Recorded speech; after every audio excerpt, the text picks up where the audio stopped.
এই অঙ্কটা রাজ্য সরকার এবং কেন্দ্র সরকারের পরীক্ষা দুটোতেই আসে। দেখে মনে হয় অঙ্কটার মধ্যে বিশাল কিছু আছে, কিন্তু অঙ্কটা সমাধান করার পর আপনার হাসিই পাবে, মানে দূর দূর দূর দূর এই সব আবার অঙ্ক বা এরকম করে সমাধান হয় নাকি।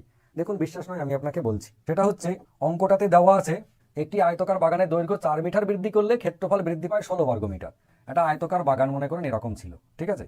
এই আয়তকার বাগানের আগে দৈর্ঘ্য প্রস্থ কত ছিল আমরা জানি না, কিন্তু নতুনটাই বলছে যে আমরা কতটুকু বাড়িয়েছি, 4 বাড়িয়েছি। ভাবুন, একটা আয়তকার বাগানের দৈর্ঘ্য 4 মিটার বৃদ্ধি করলাম, ধরে নিচ্ছি আমরা যে আগে এই পর্যন্ত ছিল,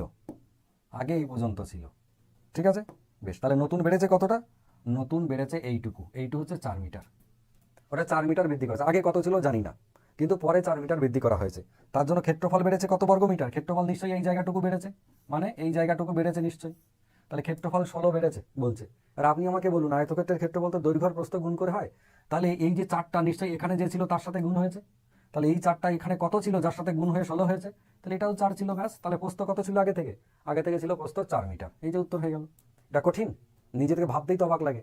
কখনো অঙ্ক পাবেন দৈর্ঘ্য এতটুকু বাড়িয়েছি যার কারণে ক্ষেত্রফল এতটা বেড়েছে, আপনি কিচ্ছু নয়, ওই ক্ষেত্রফলকে ওইটা দিয়ে ভাগ করে দেবেন, তাহলেই প্রস্থ পেয়ে যাবেন। কখনো আবার উল্টোটাও পাবেন, যে ক্ষেত্রফল 4 সেন্টিমিটার কমিয়েছি বা 4 মিটার কমিয়েছি, যার কারণে 20 বর্গমিটার আয়তক্ষেত্রের ক্ষেত্রফল কমে গেছে। তা যদি 4 এখান থেকে কমিয়ে এই পর্যন্ত নিয়ে আসি, আর যদি বলে 20 কমে গেছে, 20 বর্গমিটার কমে গেছে, তাহলে এই চারটা কার সাথে গুণ হয়েছে, 5-এর সাথে গুণ হয়েছে, মানে প্রস্থ ছিল 5। বুঝে গেল। সে তো 2 সেকেন্ডের গল্প। যদি আপনার এই কনসেপ্ট জানা থাকে 2 সেকেন্ডের গল্প, তা না হলে আপনাকে ভাবতে হবে আগে ছিল এটা এক্স, এটা ছিল ওয়াই, তাহলে ক্ষেত্রফল হচ্ছে এক্স ওয়াই, নতুন যেটা বেড়েছে মানে x+4 হয়েছে, আর ক্ষেত্রফল রয়েছে ওয়াই, তাহলে ইন্টু ওয়াই দিয়ে বলছে 16 বেড়েছে। তার মানে আগে ছিল কত, আগে ছিল না, এখন 16 বেড়েছে, মানে আগে ছিল এক্স ওয়াই ক্ষেত্রফল, তার সঙ্গে 16 বেড়েছে। এইভাবে আপনি কি সমীকরণ বানাবেন, যে এইটা হচ্ছে দৈর্ঘ্য, এটা হচ্ছে প্রস্থ, পুরোনোটার ক্ষেত্রফল, এইটা পুরোনোটা। এবারে নতুন, এই পুরোনোটা নয়, এই নতুনটা, যে নতুন দৈর্ঘ্য প্রস্থ এটা তৈরি হয়েছে, তাহলে নতুন ক্ষেত্রফল কত, নতুন ক্ষেত্রফল হচ্ছে এখন এইটা।